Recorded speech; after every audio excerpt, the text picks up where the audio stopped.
The stick feels heavy in Celia's hand, heavier than it should be. Just a piece of firewood she grabbed from the stack beside her cabin door. Oak or hickory, maybe, 3 feet long and thick as her wrist. But tonight it carries a weight beyond wood. It carries 5 years of rage, 5 years of violation, 5 years of her body not belonging to her. Through the single window of her cabin, she watches Robert Newsom cross the yard from the main house. He moves slowly in the June twilight, 60 years old, heavy set, his white shirt glowing in the fading light. Every few steps he pauses to catch his breath. But he's coming, like he has come almost every night for 5 years since he purchased her at age 14 and violated her on the wagon ride home. "Mama?" The small voice behind her makes Celia turn. Her daughter stands beside the bed, 4 years old, light-skinned, with Newsom's thin lips and narrow nose.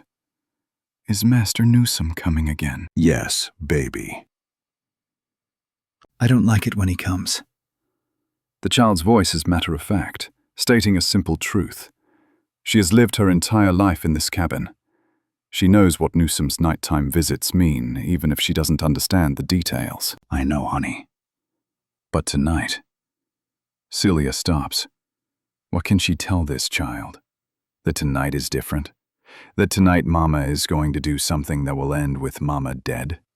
Tonight, you and your brother need to lie down and close your eyes. Don't come out no matter what you hear. You understand? The daughter nods solemnly. She's learned early to obey without question, to stay quiet and still when white people are near. She climbs onto the bed where her 2-year-old brother is already sleeping, pulls the thin blanket over them both, closes her eyes. Celia positions herself between the bed and the door. The stick is hidden behind her back, gripped in both hands. Her palms are sweating despite the evening cool. Her heart hammers so hard she can feel it in her throat. This is June 23, 1855, Callaway County, Missouri. Celia is 19 years old and 6 months pregnant. The baby might be Newsom's, another child conceived through violation, another light-skinned infant to remind her every day what has been done to her. Or it might be George's baby. George, the man she loves. George, who gave her an ultimatum 2 weeks ago. "Stop letting Newsom violate you, or I'm done. I can't do this anymore. I can't share you with him." As if she has a choice. As if she has ever had a choice. She tried. God knows she tried. Begged Newsom to leave her alone. Told him she was pregnant and sick and needed rest. Went to his daughters, Virginia and Mary, grown white women who live in the main house and know exactly what their father does to her every night. Threatened Newsom that if he came to her cabin again, she would hurt him. He laughed. Told her she belongs to him. Told her Missouri law says a master can do whatever he wants with his property, and property doesn't get to say no. Tonight, Celia is done asking for permission. Tonight, when Robert Newsom pushes open her cabin door expecting her to submit like she always does, Celia will swing the stick. Will feel it connect with his skull. Will watch him fall. And then, if God gives her strength, she will make sure he never gets up again. The footsteps are close now, heavy boots on the packed dirt path. Celia tightens her grip on the stick. Through the door's gaps, she sees Newsom's shadow, hears him clear his throat the way he always does before entering, like he's announcing his presence at a social call, rather than arriving to violate someone. The door opens. Robert Newsom steps inside, closes the door behind him, looks at Celia standing by the fireplace. For a moment, something crosses his face. Surprise, maybe, or wariness, as if he senses tonight is different. Then his expression settles back into the familiar expectation of compliance. "Come here, Celia." His voice is not unkind, almost gentle. The voice he always uses, as if he's asking her to dance rather than commanding her to submit to violation. Celia doesn't move. No. Newsom's eyebrows rise slightly. What did you say? I said no. You need to leave, Celia. He takes a step toward her, his voice still patient but with an edge now. Don't start this again. You know how this works. Now come here. I told you to leave me alone! Celia brings the stick out from behind her back, holds it in both hands like a weapon. I told you if you came back, I'd hurt you. I meant it. Newsom stops, looks at the stick, looks at Celia's face, at the determination there, the desperation, the absolute end of compliance. For several seconds he doesn't speak, and Celia thinks maybe he'll actually leave. Maybe seeing her armed will make him realize this is serious. Then Robert Newsom laughs. Put that down before you hurt yourself, He says, still smiling. You're not going to hit me with that. You're going to put it down. Come over here like a good girl, and we're going to do what we always do. Now stop being foolish. He takes another step toward her. Celia swings the stick with all her strength. The impact catches Newsom across the side of his head, a solid blow that makes a sound like an axe hitting wood. Newsom staggers sideways, his hand going to his head, his expression transforming from amusement to shock. You. He starts. Celia swings again. This time the stick connects with the back of his skull as he turns. Newsom drops to his knees, then pitches forward onto his face. His body hits the dirt floor with a heavy thump. He doesn't move. Celia stands over him, stick still raised, breathing hard, waiting for him to get up, waiting for him to grab her ankles like he does when she tries to pull away during sex, waiting for this to not be over, because it's never over. But Newsom doesn't move. Blood pools beneath his head, spreading dark across the packed dirt. His breathing is shallow, ragged, slowing. From the bed comes a small whimper. Celia glances over. Her daughter has one eye open, peeking from under the blanket. Their eyes meet. The daughter closes her eye quickly, pulls the blanket over her head. Celia turns back to Newsom. Waits. 5 minutes. 10. His breathing stops. The blood stops spreading. Robert Newsom, 60 years old, owner of 700 acres and 6 enslaved people, father of 3 grown children, violator for 5 years, is dead on the floor of Celia's cabin. As soon as I struck him, Celia will later tell the court, the devil got into me. But standing here on this June evening, looking at the body of the man who has violated her since she was 14 years old, Celia feels no remorse, only a strange calm, and the immediate understanding that she has just killed a white man, and when morning comes, they will hang her for it, unless they can't find the body. Before we continue with how Celia spent the night burning Robert Newsom's corpse in her fireplace, hit the subscribe button and let me know where you're watching from in the comments. Because this story is not fiction. Every detail is documented in complete trial transcripts preserved at the University of Missouri, in testimony recorded under oath, in newspaper accounts from 1855, and in modern historical research. This is the story of a slave girl who killed in self-defense and was executed for it, because Missouri law held that enslaved women had no right to say no to their masters. This is the story of 5 years of violation, a murder trial that became a national scandal, and a legal system that valued white male sexual access over black women's lives. This is Celia's story, and it begins not with the murder, but with her childhood on a plantation where she learned early that her body would never belong to her. Of Yonda, Celia is born around 1836 in Audrain County, Missouri, though no one records the exact date, because enslaved children's births are not considered significant enough to document. Her mother's name is not preserved in any record. Her father might be another enslaved person, or might be their owner. The ambiguity is intentional, designed to obscure white male sexual violence against enslaved women. Her earliest memories are of work. By age 5, she is carrying water from the well to the plantation house, her small arms straining with buckets that are too heavy. By age 7, she is working in the tobacco fields during harvest, her hands bleeding from the rough leaves, her back aching from bending over rows that seem endless. The plantation where Celia is born is not a large one, maybe 30 enslaved people, several hundred acres of tobacco and corn. The master's name is not recorded in surviving documents. What is recorded is that by 1850, the plantation is bankrupt. Failed crops, gambling debts, poor investments, whatever the cause.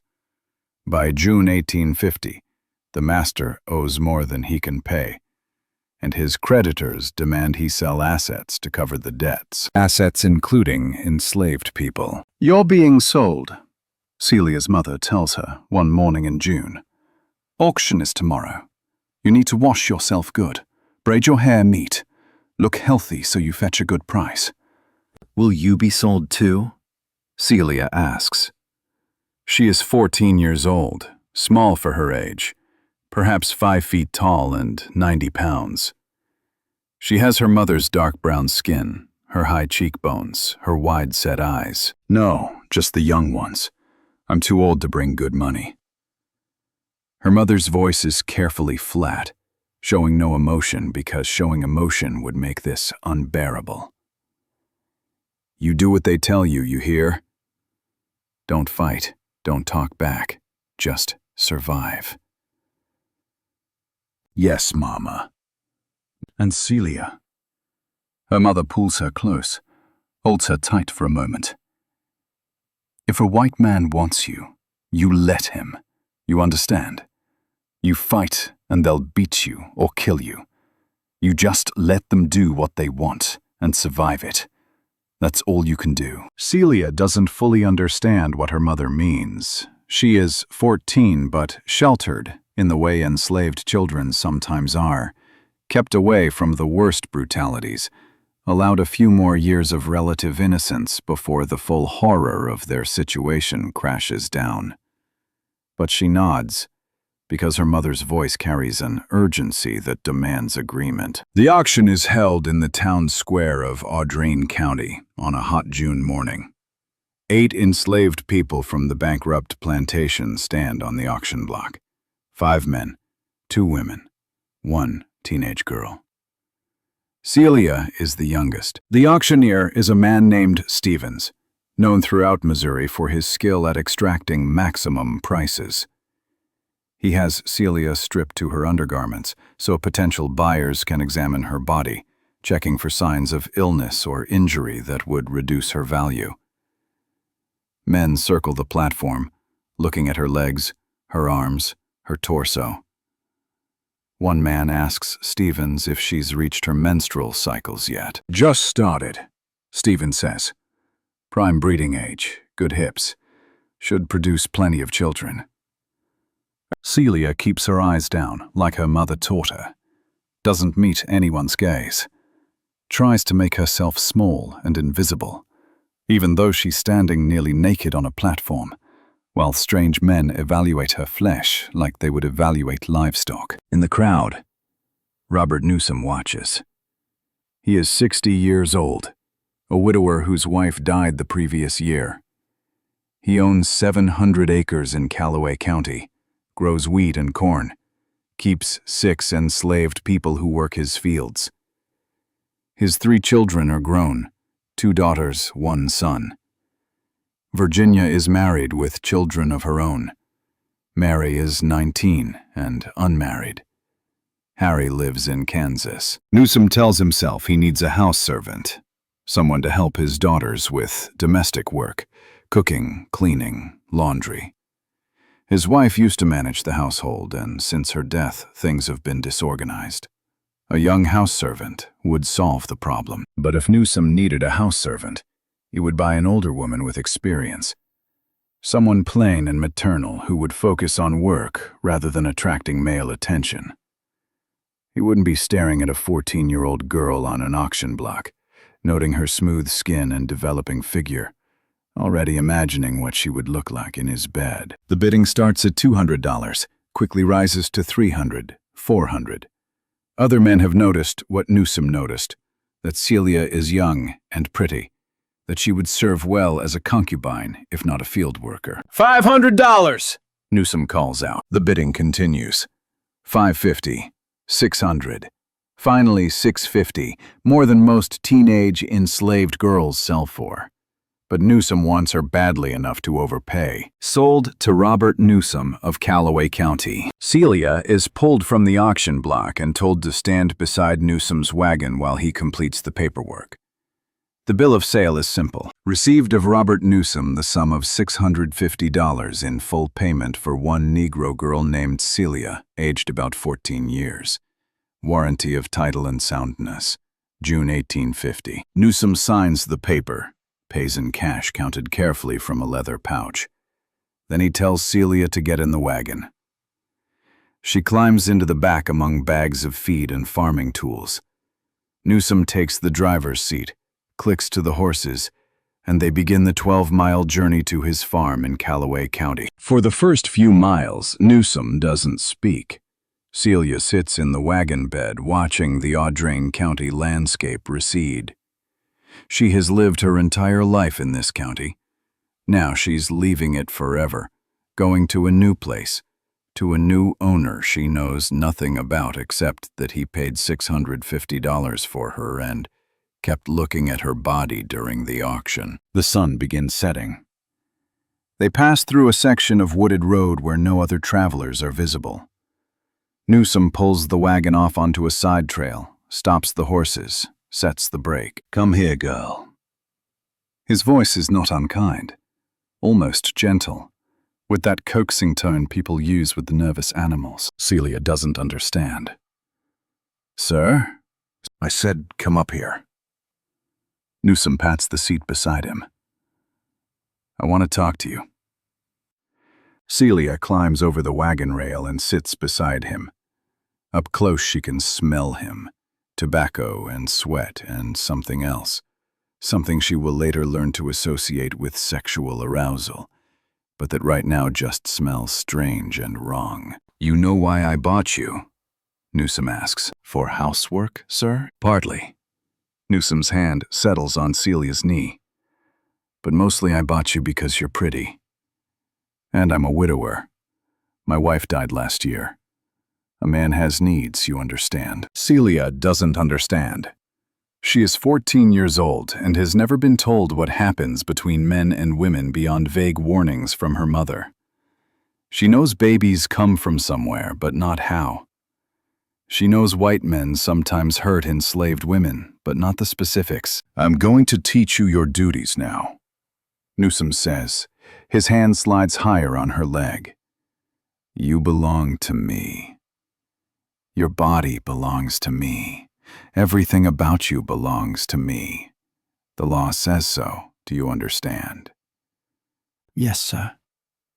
Celia's voice comes out small, frightened. "Good. Now lie down in the wagon bed." What happens next takes perhaps 10 minutes.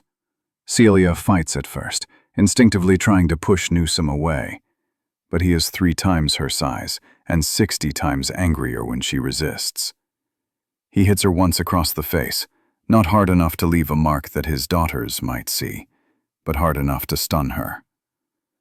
Then he forces her down onto the rough wooden wagon bed and violates her while she lies frozen in shock and terror. When it's over, Newsom climbs back onto the driver's seat, straightens his clothes, releases the brake, and continues the journey, as if nothing happened.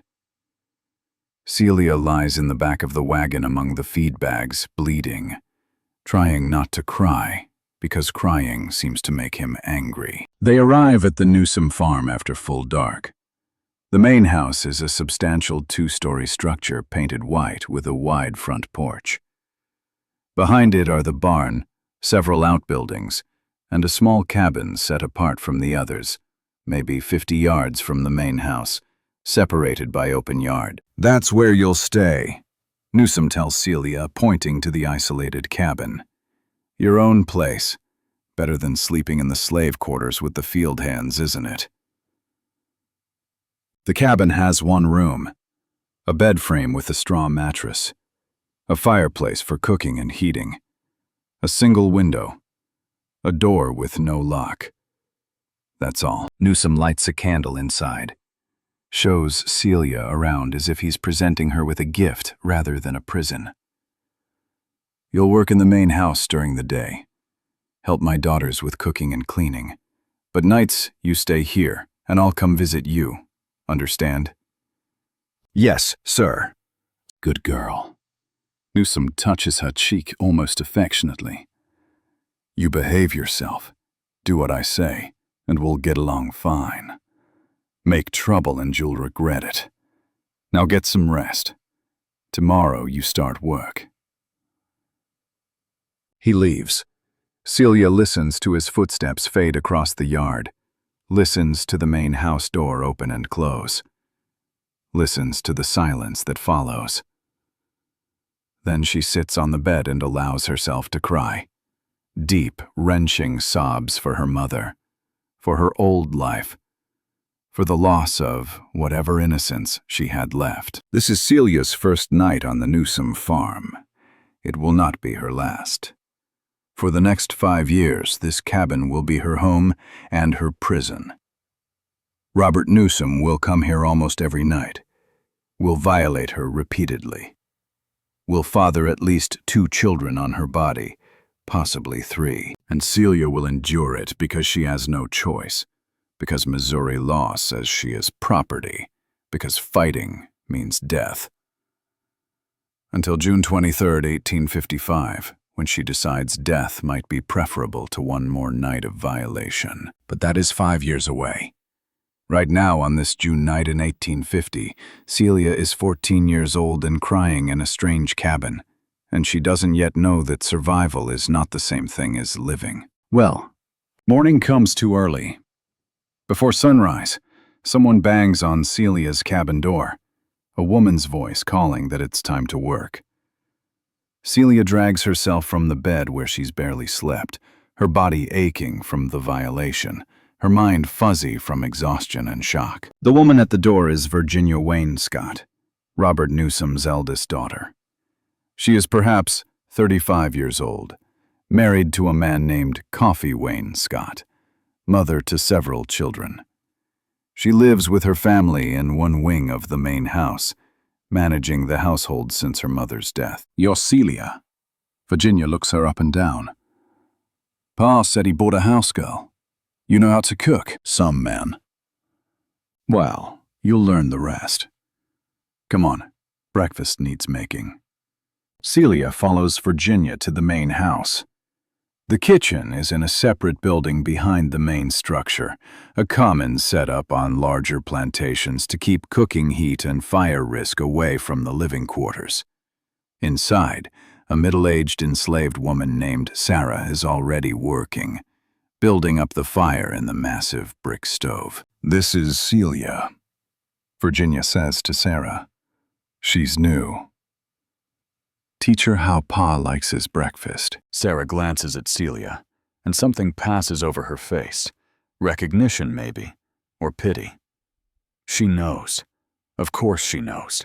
Everyone on this farm knows why Newsom bought a 14-year-old girl and gave her a private cabin. "Yes, Miss Virginia." Sarah's voice is carefully neutral. Virginia leaves. Sarah shows Celia how to prepare the morning meal: eggs, bacon, biscuits, coffee. They work in silence for a while. Then Sarah speaks quietly. "He came to you already, didn't he?" "Last night." Celia doesn't answer, just keeps working. "Listen, child. I've been here 15 years. I seen 3 girls in that cabin before you. You ain't the first, and you won't be the last. Best thing you can do is just endure it. Don't fight him. Don't make him angry. Just survive." "What happened to the other girls?" Celia asks. Sarah hesitates. One died birthing his baby. One he sold when she got too old for his taste. One killed herself. The knife Celia is using to slice bacon stops moving. Killed herself how? Walked into the creek with rocks in her pockets. Drowned herself rather than keep living like that. Sarah's voice drops even lower. Can't say I blamed her. But you got to be stronger than that, you hear? You got to survive. Breakfast is served to the family in the main house dining room. Robert Newsom, Virginia, and her husband, Coffee. Mary Newsom, the 19-year-old, daughter who is not yet married. Celia carries plates, pours coffee, stands against the wall waiting to be needed. She keeps her eyes down, doesn't meet anyone's gaze, especially not Newsom's. But she feels him watching her, can sense his eyes on her body, even though she's not looking at him. When she leans over to pour his coffee, his hand brushes her hip, quick and subtle enough that his daughters don't notice, but deliberate enough that Celia knows it was no accident. After breakfast, Virginia puts Celia to work on laundry. There are two other enslaved women who work in the house, Sarah and an older woman named Ruthie, who is partially blind. The three of them spend the morning washing sheets and clothing in large tubs, their hands raw from lye soap, their backs aching from bending over the washing. You'll get used to the work, Ruthie tells Celia. It ain't as hard as field work, and Miss Virginia ain't cruel. She don't hit us unless we really mess something up. What about Mr. Newsom? Celia asks. Ruthie and Sarah exchange glances. Mr. Newsom don't bother with house business much, Ruthie says. That's Miss Virginia's domain. You just stay out of his way during the day, and you'll be fine. But staying out of his way during the day doesn't matter, because at night, Newsom comes to Celia's cabin. The pattern establishes itself within the first week. Most nights he comes after dinner, making some excuse to his daughters about checking the livestock or inspecting the fields. Sometimes he waits until late, until Virginia and Mary are asleep, then walks across the dark yard to Celia's cabin and lets himself in without knocking. The violations vary in duration and violence. Sometimes Newsom is almost gentle, talking to her like a lover, asking if she's comfortable, telling her she's pretty. These times are worse in their own way. They require Celia to pretend to consent, to act like she's enjoying something she hates, to participate in the fiction that this is a relationship rather than violation. Other times he is rough, demanding, angry about something that happened during the day and taking it out on her body. These times hurt more physically but are easier mentally, because at least there's no pretense. Celia learns to recognize his footsteps on the path to her cabin, the particular rhythm of his walk, the sound of his boots on the packed dirt. She learns to prepare herself, to lie still and silent during the violations, to not fight, because fighting earns slaps or worse, to go somewhere else in her mind while he uses her body. By fall 1850, Celia is pregnant. She knows before her monthlies stop, knows from the nausea, from the tenderness in her breasts, from the way her body feels different and wrong. When she finally admits it to Sarah, the older woman just sighs. He'll be pleased, Sarah says. Slave babies are valuable, means you're doing your job, but Newsom isn't particularly pleased. If anything, he seems annoyed that Celia's pregnancy makes her less available for violation. The morning sickness, the exhaustion, the belly that grows larger each month and makes certain positions difficult. He keeps coming to her cabin, but less frequently. Sometimes he just complains about his day instead of violating her, using her as an unwilling confidant since he can't talk to his daughters about certain topics. Virginia wants me to pay for Mary's wedding, Newsom says one night, sitting on Celia's bed while she stands awkwardly by the fireplace, 6 months pregnant and exhausted. Says it's my duty as father, but the costs, music, food, a dress imported from St. Louis, it's too much. Celia says nothing. She has learned that Newsom doesn't actually want responses. He just wants someone to talk at. And she's convenient. I told her I'd pay for a simple wedding. Church ceremony. Modest reception. That should be enough. Newsom glances at Celia's belly. How much longer until the baby comes? 3 months, master. Good. Sarah will help with the birth. You'll be back to normal soon enough. He stands, walks to the door, pauses. You're a good girl, Celia. You don't make trouble. I appreciate that. After he leaves, Celia sits on the bed and tries not to cry. She has learnt that crying is pointless. Has learnt that no one will rescue her. That this is her life now. That the only question is how long she can endure before following the path of that earlier girl who walked into the creek with rocks in her pockets. The baby is born in March 1851. Labor starts just after midnight. Contractions that wake Celia from shallow sleep and quickly intensify into agony. Sarah and Ruthie come to help, bringing cloths and water, talking her through the pain with voices that are surprisingly gentle. The birth takes 8 hours. By sunrise, Celia has a daughter, tiny and perfect and light-skinned, with Newsom's narrow nose and thin lips. The baby cries lustily, and Sarah wraps her in a clean cloth and hands her to Celia. What you going to name her? Sarah asks. Celia looks at the infant. At this child conceived through violation, who will grow up enslaved, who will never have a chance at any life except servitude. Hope, she whispers. I'm going to name her Hope, because what else is left? Newsom comes to see the baby that afternoon. Looks at her briefly, nods in satisfaction. Good. She's healthy. You'll nurse her for a year, then back to work full-time. Yes, master. And Celia. Newsom's hand touches her shoulder. I'll give you a few weeks to recover. But not too long. A man has needs. 3 weeks later, Newsom resumes his nightly visits.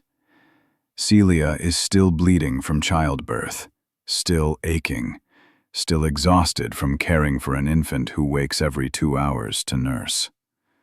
But Newsom doesn't care. He wants what he wants, and her physical condition is irrelevant. The first year on the Newsom farm ends with Celia, age 15, caring for an infant daughter while continuing to be violated almost nightly by the child's father. She has learned to endure, has learned to survive. But she has not yet learned that survival is not the same thing as living, that endurance has limits, that eventually even the strongest person breaks. That breaking will come 4 years later, on a June night in 1855, when Celia finally says no. And means it. Last wait. 17. The story of Mile, but life. The years blur together. 1851 becomes 1852, becomes 1853. Celia ages from 15 to 16 to 17 to 18. Baby Hope grows into a toddler who learns to walk and talk. And Robert Newsom continues coming to Celia's cabin almost every night. Summer, 1852. Celia is 16 and working in the vegetable garden behind the main house when she meets George for the first time. He is one of 5 enslaved men who work Newsom's fields, tall and strong from years of farm labor, perhaps 23 or 24 years old, with kind eyes and a gentle voice that stands out among men who have learned to be hard just to survive. You're the new house girl, George says. He's repairing a fence near the garden, close enough to talk without being obvious about it. Been here almost 2 years now, haven't you? Yes. Celia keeps her eyes on the tomato plants she's weeding. doesn't look at George, because looking at him feels dangerous somehow. Like noticing he's handsome might lead to wanting things she can't have. I'm George. Work the North Fields mostly. Sometimes help with building repairs. I'm Celia. I know. George's voice drops lower. I know about what Newsom does. Everyone knows. I'm sorry. Celia's hands stop moving in the dirt. No one has ever said they're sorry. Not Sarah, not Ruthie, not Virginia or Mary, who pretend not to notice their father crossing the yard to Celia's cabin each night. No one has acknowledged that what's happening to her is wrong. Thank you, she whispers. They work in silence after that. But something has shifted. Celia is aware of George in a way she hasn't been aware of anyone since arriving at this farm. When she carries water from the well, she notices if George is nearby. When she hangs laundry, she finds herself hoping he'll be working close enough to talk. Fall, 1852. The conversations become more frequent. Brief exchanges while working, Celia in the garden, George repairing equipment nearby. He tells her about his life before Newsom bought him 3 years ago. Born on a plantation in Virginia, separated from his mother when he was 12, sold twice before ending up in Missouri. I think about running sometimes. George says one afternoon when no one else is near. Heading north. But I'd never make it. Don't know the roads, don't know where to go. And if they caught me... He doesn't finish. They both know what happens to enslaved people who try to escape.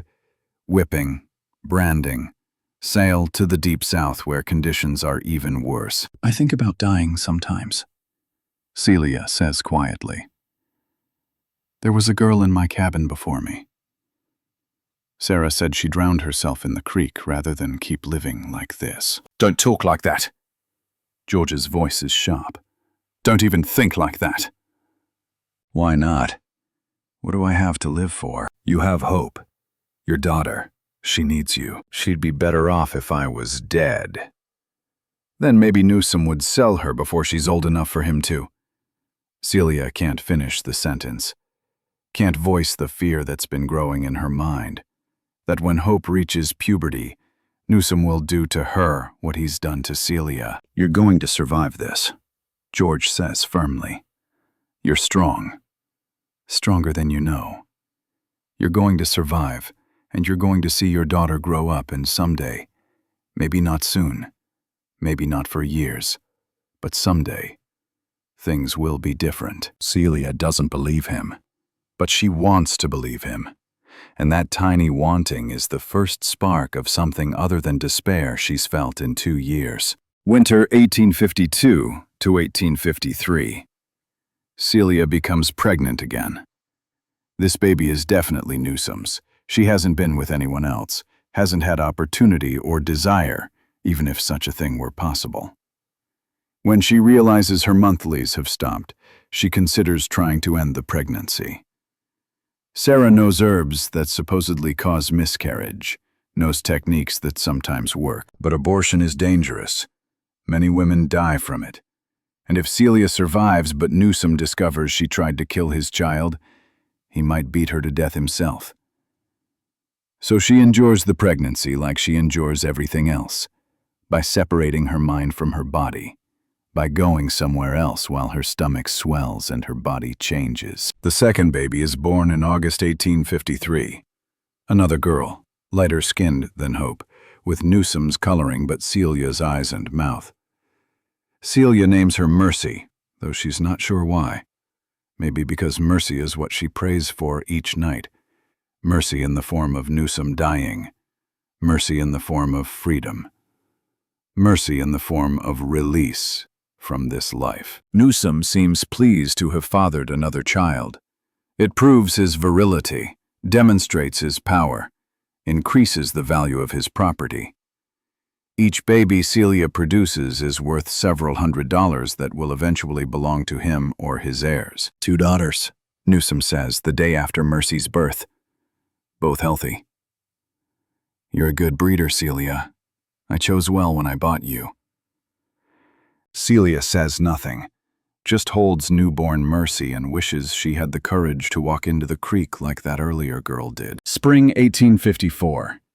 Celia is 17, caring for 2 young children while continuing to work in the house and endure nightly violations.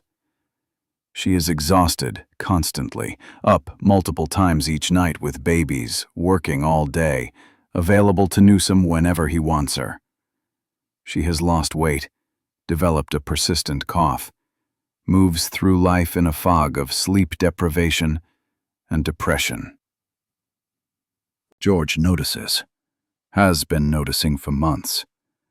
He brings her food from the field hands' rations, extra cornbread, portions of the meat that the workers receive after hog slaughtering.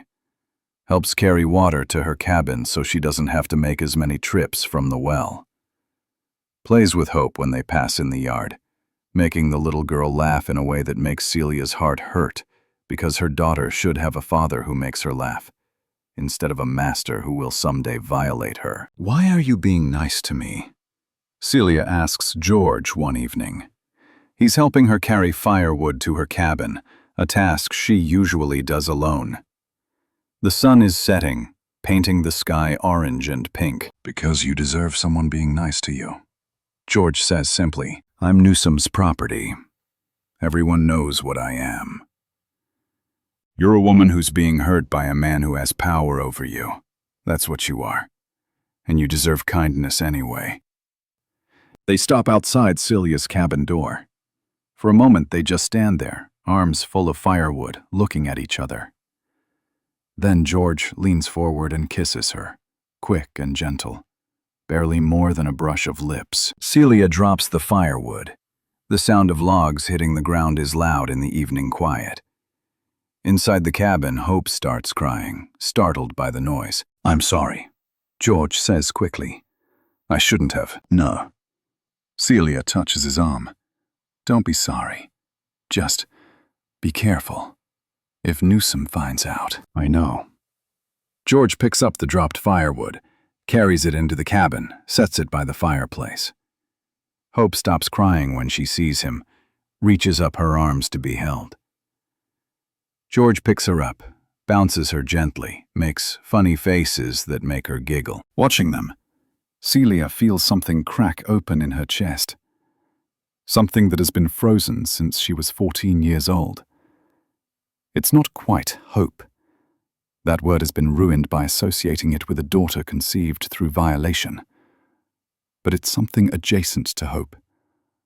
The possibility that maybe, somehow, there could be more to life than endurance and violation. Summer, 1854. George and Celia become lovers. Real lovers, not master and property, but 2 people who choose each other. They are careful, meeting only when Newsome is occupied elsewhere, keeping their affection hidden from the other enslaved workers who might report them out of jealousy or fear. Their physical relationship is complicated by Celia's trauma. The first time George touches her with sexual intent, she freezes completely, her body going rigid with panic. George stops immediately. "We don't have to," he says. "I'm not Newsome." "I won't hurt you." "I want to," Celia whispers. "I want to be with you. My body doesn't know the difference. It thinks any man touching me is him." They take it slowly. Let Celia control the pace and timing. George is patient, gentle, willing to wait as long as necessary. Eventually, after weeks of careful attempts, Celia manages to be with George in a way that feels different from being with Newsome. Not the same at all. Chosen rather than forced. Wanted rather than endured. "I love you," George tells her one night after they've made love in her cabin while the children sleep. "I know that's dangerous. I know we can't have a future together, but I love you anyway." "I love you too," Celia says, and means it. For the first time in 4 years, she means something she's saying. Fall, 1854. George moves into Celia's cabin. Not officially. Enslaved people can't marry legally, can't make official declarations about cohabitation. But he sleeps there most nights, plays with the children, helps with chores. He's there when Celia wakes in the morning, and there when she falls asleep at night. Except when Robert Newsom comes. The first time this happens, the first time Newsom arrives at the cabin and finds George there, Celia thinks George might try to fight him. Sees George's hands clench into fists, sees rage flash across his face. But fighting would mean death for both of them. So George does what enslaved men have been forced to do for centuries. He stands outside the cabin in the darkness, while his woman is violated inside, listening to sounds he can't prevent, enduring humiliation he can't fight. After Newsom leaves that first time, George comes back inside and finds Celia sitting on the edge of the bed crying. He holds her while she sobs, and neither of them speaks because there's nothing to say. This is their reality. This is what slavery means. The pattern continues through fall and into winter. George lives in Celia's cabin. George loves Celia. George makes her laugh and plays with her children, and treats her with tenderness she's never known before. And 3 or 4 nights each week, Robert Newsom comes to the cabin, and George has to leave while Newsom violates the woman George loves. By spring 1855, something in George is breaking.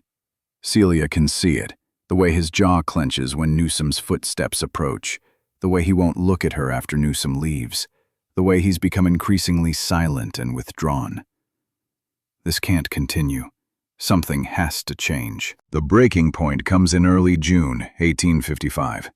Celia discovers she's pregnant for the 3rd time. She doesn't know if the father is Newsom or George.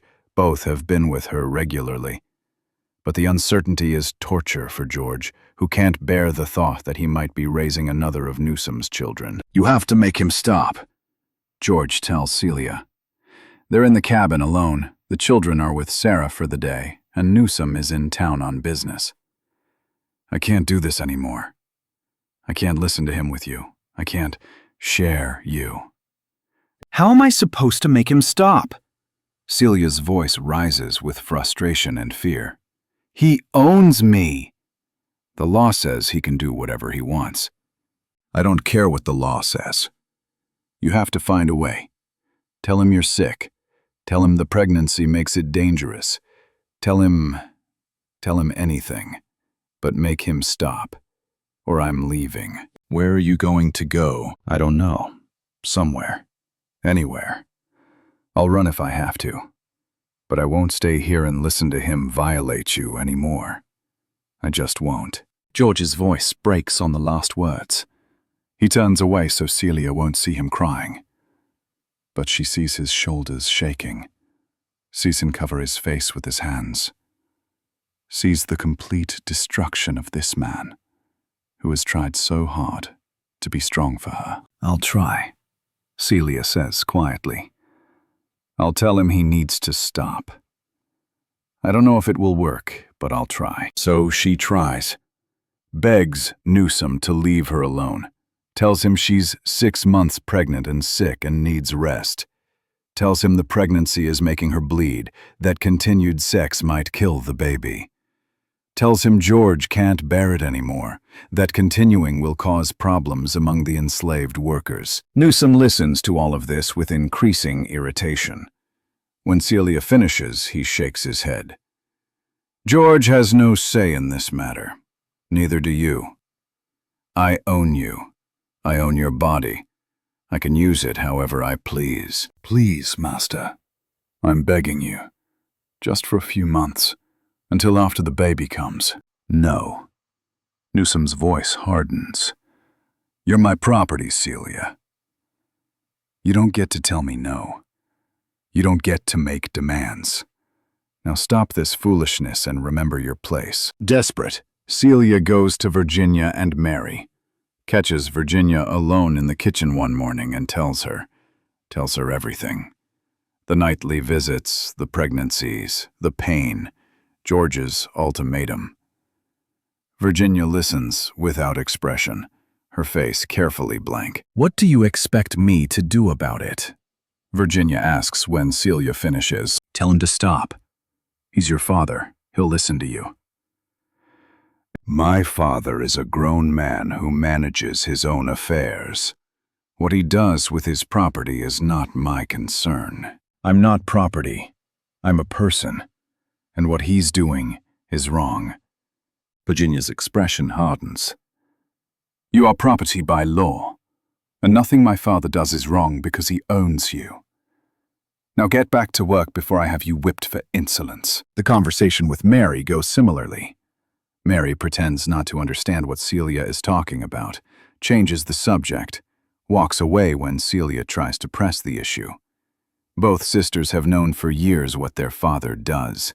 Both have chosen to pretend not to see it, because acknowledging it would require them to do something about it. On June 20th, 1855, 3 days before the murder, Celia makes one final attempt. She threatens Newsom directly. If you come to my cabin again, she tells him while working in the kitchen, I will hurt you. I swear I will. Newsom laughs, actually laughs, as if the idea of a 19-year-old enslaved girl hurting him is absurd. You'll hurt me. How? You going to fight me? You're my property, girl. I can do whatever I want with you. The law says so. The law protects me, not you. I don't care what the law says. Leave me alone, or I'll make you. Or what? Newsom steps closer, his voice dropping to something almost intimate. You'll kill me? You'll run away? You'll report me to someone? No one cares, Celia. No one will help you.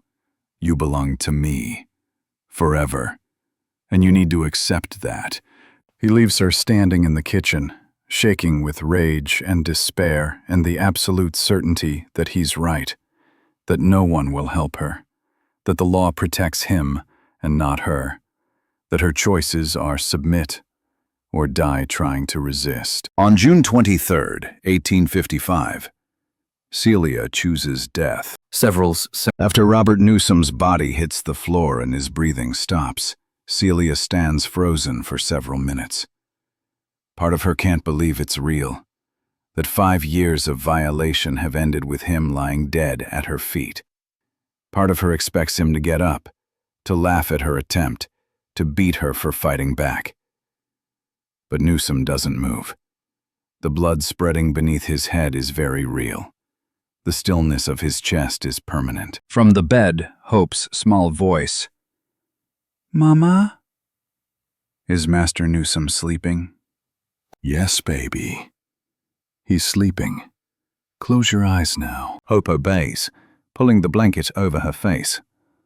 Mercy is still asleep, thumb in her mouth, oblivious to what has just happened.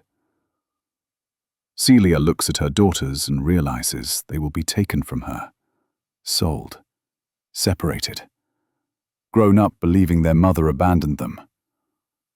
This is what will happen when morning comes and Newsom's body is discovered. Unless the body is never discovered, the idea forms slowly. If Newsom's body is found in her cabin, she'll be arrested immediately. But if there's no body, if Newsom simply vanishes, then maybe she can claim he never came to the cabin tonight. Maybe she can survive this. Celia kneels beside Newsom's corpse, checks his pulse one final time to be absolutely certain he's dead. Nothing. She searches his pockets, finding his pocket knife, some coins, his wedding ring still worn despite his wife being dead 4 years. She removes these items, knowing they'll need to be disposed of separately. The fireplace is already banked for the night, coals glowing, but flames died down. Celia builds it back up, adding wood until flames roar up the chimney, heat intense enough to make sweat pour down her face. Then she begins the terrible work of destroying evidence. Newsom weighs perhaps 180 pounds. Celia weighs perhaps 110.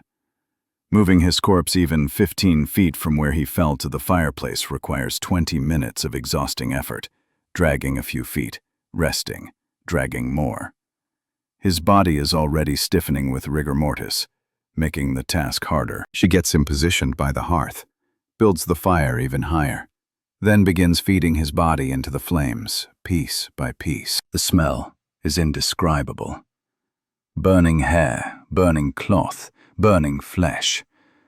A sweet, sick stench that coats the back of her throat and makes her retch repeatedly. But she keeps working, keeps feeding wood, keeps burning. The children wake several times, disturbed by the sounds and smells. Each time Celia tells them to close their eyes, go back to sleep, don't look. Arms first, Celia pushes them into the flames, watches skin blacken and crack, watches fat drip and sizzle. Then legs. The torso is too large to fit whole, so she uses Newsom's own pocket knife to make cuts through clothing and flesh, creating segments she can maneuver into the fire. It takes all night. From approximately 10 p.m. to 6 a.m., Celia tends the fire. Every time flames die down, she adds more wood. Every time a section of Newsom's body chars enough to crumble, she pushes the remains deeper into the flames with a stick. Around 3 a.m., George appears at the cabin door. He's been sleeping in the barn, went there early in the evening knowing Newsom would come and wanting to avoid witnessing another violation. But he's woken by something, some instinct, and come to check on Celia. "What are you doing?" George stares at the roaring fire, at Celia's smoke-blackened face, at the smell that makes clear something terrible is burning. "What is that?" "Newsom," Celia says flatly. "I killed him. I'm burning his body." George steps inside, closes the door.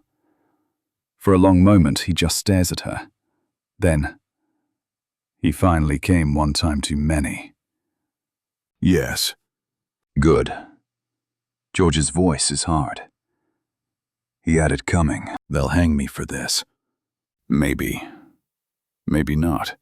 Not if there's no body to find." George rolls up his sleeves. "Let me help." Together they work through the remaining hours of darkness. George tends the fire while Celia deals with the body parts. They work in silence, too focused on the horrible task to waste energy on conversation. By dawn, most of Newsom is consumed, reduced to bone fragments and ashes that can be scattered and hidden. The skull is the hardest part. Bone that dense won't burn completely in a cooking fire. Celia takes Newsom's own knife and breaks the skull into smaller pieces, hiding the fragments under the hearthstones, where they won't be visible unless someone specifically looks. The clothing buttons, metal that won't burn, Celia collects and hides under a stone near the cabin door. The pocket knife, wedding ring, and coins she gives to George, who promises to throw them in the creek. By 6:30 a.m., the work is mostly done. George leaves to return to the barn before anyone sees him. Celia scoops ashes and bone fragments into a bucket, carries them outside in the pre-dawn gray, scatters them along the path between her cabin and the main house. Some go in the regular ash pile, some go under rocks. The visible bone fragments she crushes with a rock, grinding them into powder. At 7 a.m., when Virginia comes looking for her father, Celia's at the main house, starting breakfast as if nothing happened. My view. "The no surrender. One would acknowledge of loan to save us. At the very believers it." "Have you seen my father?" Virginia asks when Celia enters the kitchen at 7:15. "His bed wasn't slept in last night." "No, ma'am. Haven't seen him since yesterday." Celia's voice is steady. She has practiced this lie in her head all morning. "Maybe he went to check the fields early?" "Perhaps." But Virginia looks worried. Her father is 60 years old and not in robust health. Going to the fields before sunrise without telling anyone is unlike him. By 8 a.m., Virginia has enlisted her husband Coffee to search the property. By 10 a.m., they've found nothing and are genuinely alarmed. By noon, Coffee has ridden to the neighboring farm to ask William Powell, a friend of Newsom's, to help with the search. William Powell arrives with several other men. They search the fields, the woods, the creek, every outbuilding. Nothing. No sign of Robert Newsom anywhere. At 2 p.m., Powell decides to question the enslaved workers. Starts with the field hands, asking if anyone saw Newsom the previous day. Most claim they didn't. Then Powell comes to George. When did you last see Mr. Newsom? George hesitates a fraction too long. Yesterday evening, sir. Saw him walking across the yard toward the cabins. What time? Around sunset. Maybe 8 o'clock. Which direction was he walking? Toward Celia's cabin, sir. Powell's eyes narrow. He knows about Newsom and Celia. Everyone does. The question is whether Newsom actually made it to the cabin, and if so, what happened there. Powell goes directly to Celia's cabin, finds her there with the children, cleaning up after the midday meal. The cabin smells wrong, like something burned badly, like meat left too long on fire. The fireplace is full of ashes, more than a normal cooking fire would produce. Celia, we're looking for Mr. Newsom. When did you last see him? Dr. 1, 63. Yesterday afternoon, sir. In the main house. Celia keeps her voice steady, her face neutral. George says he saw Mr. Newsom walking toward your cabin last night. George must be mistaken, sir. Master Newsom didn't come here. Powell looks around the cabin slowly. At the fireplace, with its unusual amount of ash. At the path outside where something white, bone fragments, is visible in the dirt. At Celia's face, which shows strain but not surprise. Why is there so much ash in your fireplace? Dot. I was cooking all night, sir. Making extra meals for today. Cooking what? Stew, sir.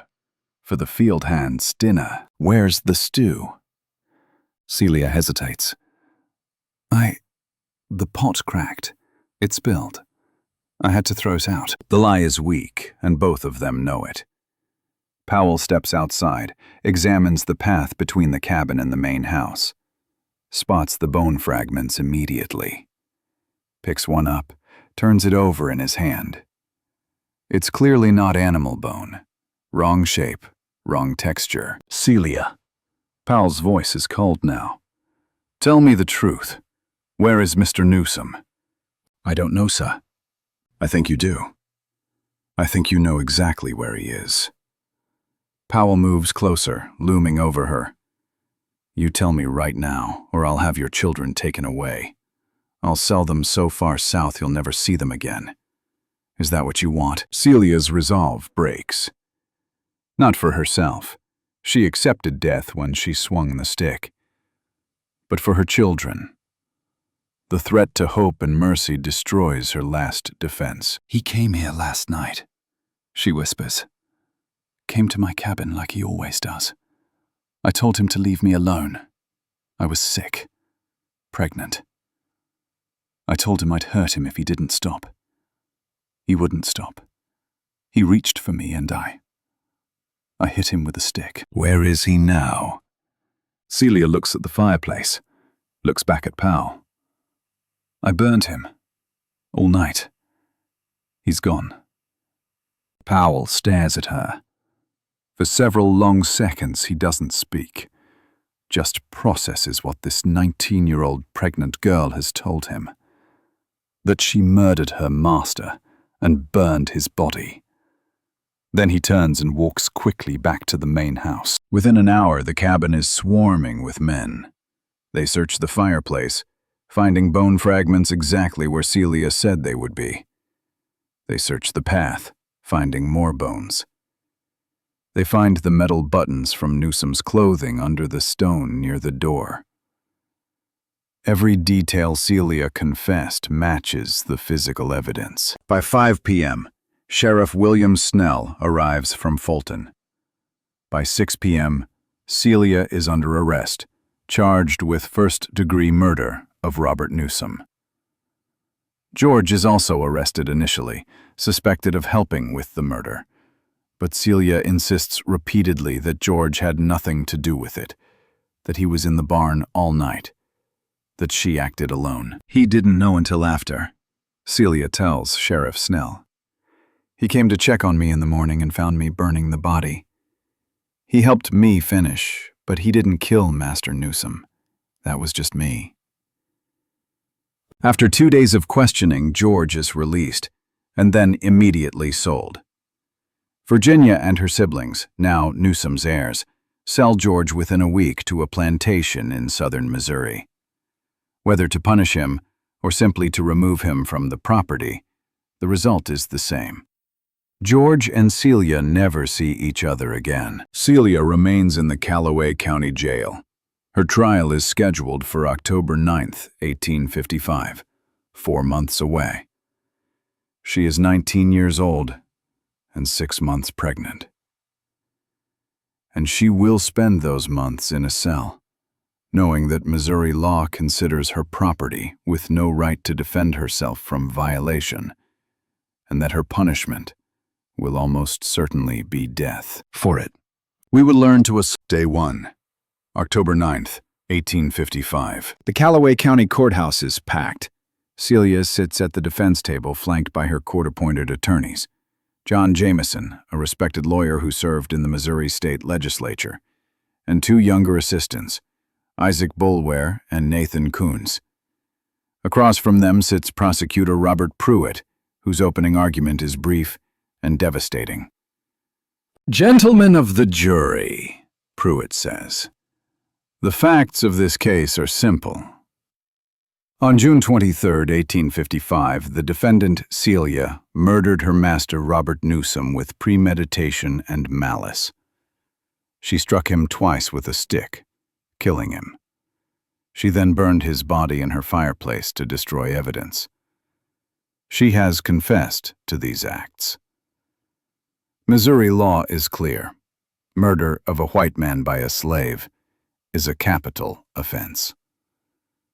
Your duty is equally clear.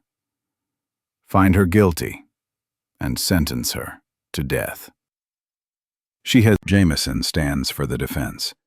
His strategy is unprecedented in Missouri legal history. He will argue that Celia had the legal right to kill Newsom because she was defending herself from violation. Gentlemen, you will hear testimony that Robert Newsom purchased Celia at age 14 and violated her on the wagon ride home. You will hear that he violated her repeatedly for 5 years, fathering at least 2 children on her body. You will hear that she begged him to stop, that she was pregnant and sick, that she threatened to hurt him if he continued forcing himself on her. And you will hear that on June 23rd, when he came to her cabin demanding sex despite her pleas, she defended herself with the only weapon available. Pruitt objects immediately. "Your Honor, the defendant's sexual relationship with the deceased is irrelevant. It is the entire heart of our defense," Jameson interrupts. "Missouri law states, homicide shall be deemed justifiable when committed by any person resisting any attempt to commit a felony upon him or her. Violation is a felony. Celia is a person. She had the legal right to resist." Judge William Hall looks uncomfortable. "Mr. Jameson, are you arguing that slaves have the same rights to self-defense as white citizens?" "I am arguing that Missouri law makes no racial distinction in this statute. It says any person. If Celia is a person when being prosecuted for murder, she is a person when defending herself from violation." The legal argument hangs in the courtroom air. Judge Hall calls a recess to consider the defense strategy. Witness testimony. Colonel Jefferson Jones testifies first. He interviewed Celia in jail shortly after her arrest, and his testimony is damning. "She told me the deceased had been having sexual intercourse with her for 5 years. She said she warned him not to come to her cabin that night. When he came anyway, she struck him with a stick. She struck him twice. After he fell, she burned his body in the fireplace all night." Under Jameson's cross-examination, Jones admits details that support self-defense. She said the deceased forced her on the way home from Audrain County when she was 14. She said she begged him to leave her alone because she was pregnant and sick. She said she threatened to hurt him if he continued, but he ignored her warnings. William Powell testifies about the discovery. I found bone fragments on the path to her cabin. She confessed when I threatened to sell her children. She showed me where she hid the skull pieces under the hearth. Virginia Wainscott takes the stand, pale and shaken. Pruitt asks if she knew about her father's relationship with Celia. I knew he visited her cabin. Virginia's voice is barely audible. Did Celia ever complain to you about these visits? Loving. Long pause. Yes, once. In June. She asked me to make him stop. What did you tell her? I told her it was not my concern. Jameson's cross-examination is gentle, but pointed. Mrs. Wainscott, you knew your father was violating a 14-year-old girl. For 5 years you knew. You did nothing to stop it. Is that correct? It wasn't. Virginia breaks down crying. Judge Hall calls a recess. Day 2, October 10th, 1855. The defense calls no witnesses. Enslaved people cannot testify against white people, and Celia herself cannot testify in her own defense. Instead, Jameson focuses on legal arguments. Missouri statute is clear. He tells the jury, any person may use deadly force to resist violation. The law does not say any white person. It says any person. If we accept that enslaved people can be charged with murder, that they are persons under criminal law, we must also accept that they have the rights persons are entitled to, including the right to defend themselves from sexual assault. Pruitt. Judge Hall delivers his instructions to the jury on October 11th. These instructions will determine Celia's fate. Gentlemen, you are instructed that slaves have no legal right to resist their master's sexual demands. If the defendant killed Robert Newsom to prevent him from having sexual intercourse with her, that is not self-defense under Missouri law. An enslaved woman's master owns her body. He may use it as he sees fit. You are not to consider whether the deceased violated the defendant. You are to consider only whether she intentionally killed him. If she did, you must find her guilty of murder in the first degree. Jameson objects strenuously. Your Honor, this instruction denies my client any possible defense. Your objection is noted for the record, but my ruling stands. The jury deliberates for 1 hour and 47 minutes. Verdict: guilty of murder in the first degree. Sentence: death by hanging. Execution date: November 16th, 1855. Well, Celia's cell in the Callaway County Jail is 8 feet by 10 feet. Stone walls. Dirt floor. One small window too high to see through. A straw mattress. A bucket for waste. She shares this space with the baby growing inside her, now 8 months along, due any week. Jameson files an immediate appeal with the Missouri Supreme Court, arguing that Hall's jury instructions violated Celia's constitutional rights. But Judge Hall refuses to stay the execution pending appeal. Celia will hang on November 16th, unless the Supreme Court intervenes. The days pass slowly. Celia goes into labor twice, false labor that lasts hours before stopping. The baby seems determined not to be born in a jail cell. Or maybe the baby knows what awaits outside and prefers to stay where it is. November 11th, 1855, 5 days before the scheduled execution. Something extraordinary happens. Celia escapes. The historical record is deliberately vague about how. The jail log simply notes that Celia was taken out of her cell by persons unknown and hidden away. Some historians believe Jameson and his team facilitated the escape, hoping to force the Supreme Court to rule before she could be executed. Celia remains free for 5 days. Where she hides, who helps her, whether she considers running north. None of this is documented. But on November 16th, the original execution date, she is returned to jail. Either she turned herself in or she was recaptured. The records don't specify. A new execution date is set. December 21st, 1855. On December 14th, the Missouri Supreme Court issues its ruling. Appeal denied. The trial court's instructions were proper under Missouri law. An enslaved woman has no legal right to refuse her master's sexual demands. Celia's killing of Robert Newsom, regardless of motive, constitutes murder. The execution shall proceed as scheduled.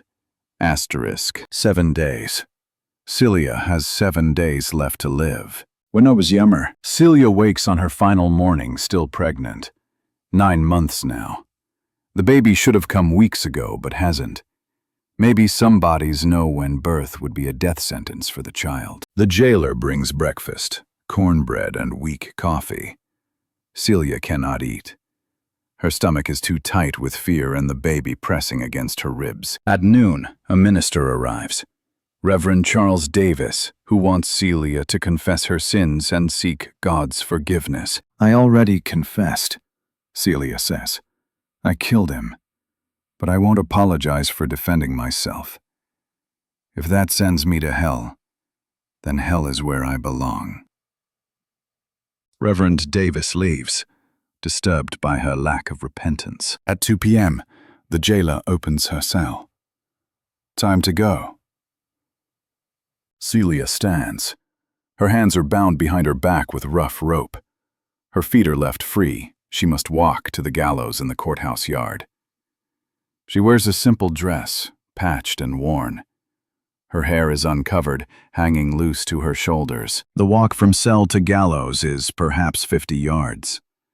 It feels like miles. 200 people have gathered to watch, mostly men, though some women stand at the edges with children. Hangings are public events in 1855. Entertainment and moral instruction combined. The gallows is simple construction. Wooden platform 6 feet high, crossbeam overhead, noose hanging from the beam. Celia climbs the stairs slowly, her pregnant belly making balance difficult. At the top, she turns to face the crowd. Sheriff Snell asks if she has last words. Celia looks out at the faces watching her die. White faces, all of them. The people who made laws saying her body belonged to someone else. The people who said she had no right to defend herself. The people who will watch her hang and go home to dinner and forget her name by tomorrow. I ain't sorry, she says clearly. I'd do it again. The hangman pulls the black hood over her head. Everything goes dark. She feels the noose settle around her neck, feels it tighten. Here's the lever mechanism that will drop the floor beneath her feet. The last thing Celia thinks is, hope and mercy. Remember your mama fought back. The floor drops.